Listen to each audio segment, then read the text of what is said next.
প্রিয় বাহারান প্রবাসী ভাইয়েরা, আসসালামু আলাইকুম। আশা করি সবাই ভালো আছেন।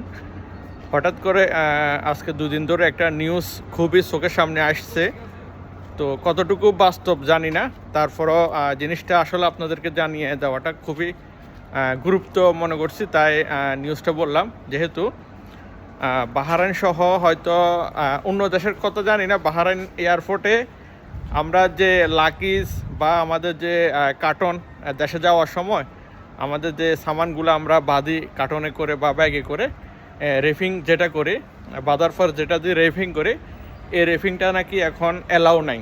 এটা নাকি বাসা থেকে করে নেওয়াটা ক্যান্সেল করে দিয়েছে গভর্নমেন্ট। এটা এখন আপনাকে 3 দিন দিতেই হবে। কি সিস্টেম রে ভাই! এটা এয়ারপোর্টে প্যাকিং করতে হবে, ওখানে 3 দিনের আপনাকে দিতে হবে গভর্নমেন্টকে। কতটুকু সত্য জানি না, জাস্ট আজকে 2 দিন ধরে এটা খুবই চোখের সামনে আসছে অনলাইনে। তো বাস্তবতা আপনারা যাচাই করবেন, তারপরও সতর্ক থাকা ভালো।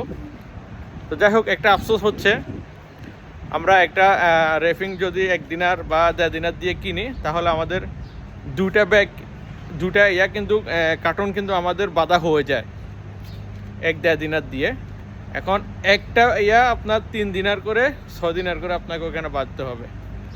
একটা নাকি 2টা হয়তো বা 3 দিনার এরকম হতে পারে। যাই হোক, তাহলে আমাদের এই টাকাটা বাড়তি ওখানে যাইতেছে। এটা আসলে আমাদের প্রবাসীদের উপর কিছু জুলুম এটা। যাই হোক, ভিডিওটা সবাই একটা শেয়ার করে দিবেন। আসসালামু আলাইকুম।